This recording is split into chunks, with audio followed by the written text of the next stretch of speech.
We just reported the breaking news that Donald Trump is now tweeting about another company in Indiana that is sending jobs to Mexico. Donald Trump's tweet says Rexnord of Indiana is moving to Mexico and rather viciously firing all of its 300 workers. This is happening all over the country. No more. Of course, nothing in that tweet about what Donald Trump can or will do to stop this.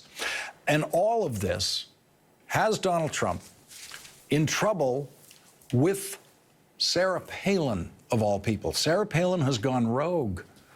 This time, she's not just pretending to go rogue. She's actually going rogue. She has turned on Donald Trump, the first Republican to do so since the election, when Republicans like Mitt Romney, who had turned against candidate Donald Trump, have been turning back to support the coming presidency of Donald Trump. Sarah Palin herself, only days ago, appeared to be lobbying for the cabinet position of Secretary of Veterans in the Veterans Administration, and now she is attacking Donald Trump over what Donald Trump thinks is the greatest thing he's ever done, making a deal with Carrier to pay them $7 million from the taxpayers of Indiana in return for Carrier then moving 1,300 jobs to Mexico.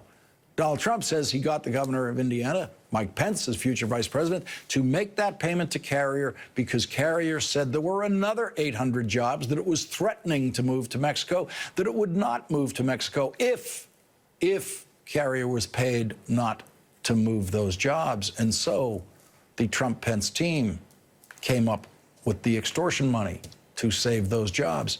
Here's what Sarah Palin says about that.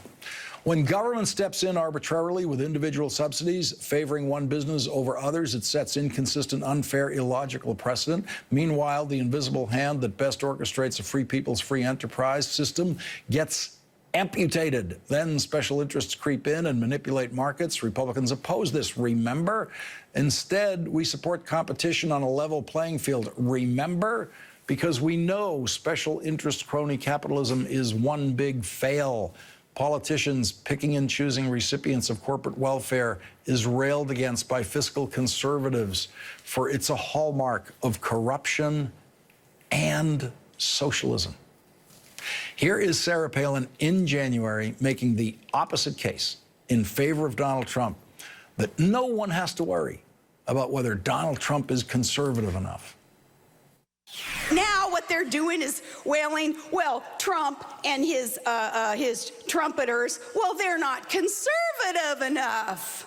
Oh, my goodness gracious. How are they to tell us that we're not conservative enough in order to be able to make these changes in America that we know need to be made? Now they're concerned about this ideological purity? Give me a break. Joining us now, Dana Milbant, political columnist at the Washington Post, and Teresa Kumar, the president and CEO of Voto Latino and an MSNBC contributor. And Teresa, there's Donald Trump now with tonight's tweet emphasizing just how ridiculous the Carrier deal is, that here's another company in Indiana moving jobs to Mexico, nothing he can do about it, nothing he will do about it. And this is because journalism, as it will, following up from Carrier, starts doing stories about other companies in Indiana. There was a TV news report tonight about other companies in Indiana, including Rexnord, moving to Mexico. Donald Trump reacts to that report, but in the process, it seems to me, double underlines just what a ridiculous, phony event that was at Carrier. Exactly. Well, I think that, I mean, do you have, Lawrence, an LCC that basically is going to threaten to move to Mexico? I think this is your shot right now. Yeah. It's basically, it's coming out and not understanding the economics of it. And for example, when you hear that Donald Trump is going to say, well, if you start moving jobs to Mexico or to China, I'm going to start imposing tariffs on these on your products when they come back. Not even understanding the supply chain, that you may be building something in America, but you may need, for example, you may need materials from China in order to import them. Are you going to impose tariffs on that? He doesn't understand the complexity of this, and he's clearly in over his head. And basically what the Carrier business did is, as you said, they held him at ransom, and he caved. And it's going to continue happening in an increasingly globalized international marketplace, where factories are going to try to find where they're going to be able to make their product in the cheapest manner in order for a consumer here in America to be able to purchase it. I mean, that is just basic economics. So, Dana, here's Donald Trump tonight outraged that Rexnord is moving 300 jobs to Mexico. 300 workers, Indiana, will lose their jobs. He was at a company the other day celebrating them. And they're going to fire 1,000 more people than that. They're going to fire 1,300 people so that their jobs can be moved to Mexico. Donald Trump was celebrating the company that's doing that.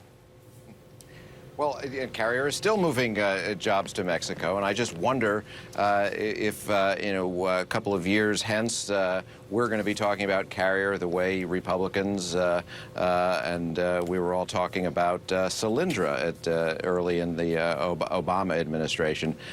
He has done exactly what Republicans have been against for all this time, and that is attempting to pick winners and losers. Very expensive picking in this case because, we've mentioned the tax credits and what was done there. What's not been mentioned is the implied sense that Carrier's parent company is going to get billions of dollars in Pentagon contracts. Now, if you're going to start throwing, $1 billion here and there at companies to keep a few thousand jobs in the country, pretty soon that's going to add up to real money. Let's listen to what the Wall Street Journal has said about this in their editorial. They said, like the Nixon administration, Donald Trump's unpredictable, non-ideological policymaking will sometimes be disorienting for those who claim to believe in free markets. Some conservatives will be tempted to tolerate bad policies that appear to be popular that they'd never accept from President Obama. Many Republicans stayed silent or supported Nixon as he imposed wage and price controls and created the EPA, only to regret it later. They shouldn't make the same mistake with Mr. Trump. And Maria Teresa, it is just astounding to me that the voices we're hearing from are the Wall Street Journal editorial board and Sarah Palin. Sarah Palin is the one who's trying to teach Republican economics to Donald Trump. And in this case, she's absolutely right. You can't pick winners. I mean, do you remember the fallout that President Obama had when he was trying to save the auto industry? That was an actual area that was going to save millions of dollars within this country, and that was to ensure that there was not a completely economic showdown. Paul Ryan came out and said that he was trying to choose winners and losers. Now, all of a sudden, Paul Ryan, when asked about the carrier deal, he's completely silent. He thinks that it's a good deal. And I think that's an example of how you're going to see a lot of congressional members give him a lot of leeway so that they can go ahead and do policies that they want to push that is not going to be advantageous to the American people. For example, what Paul Ryan right now, his big thing is he wants to make sure that he's on the good graces of Donald Trump because he wants to privatize Medicare. That should basically send alarm bells to everyone that they're not going to be working on the good graces of what's best for the American public.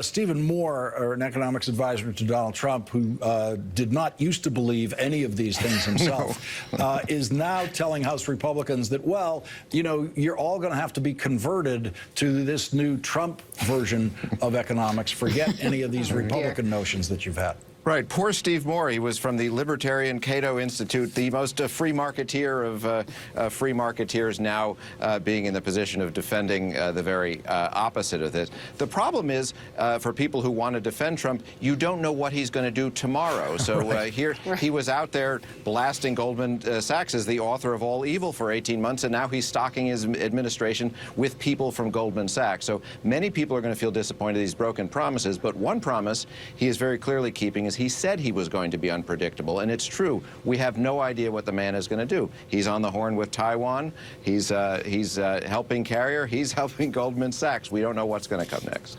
Maria Teresa Kumar and Dana Milbant, thank you both for joining us. Really appreciate it. Thanks a lot.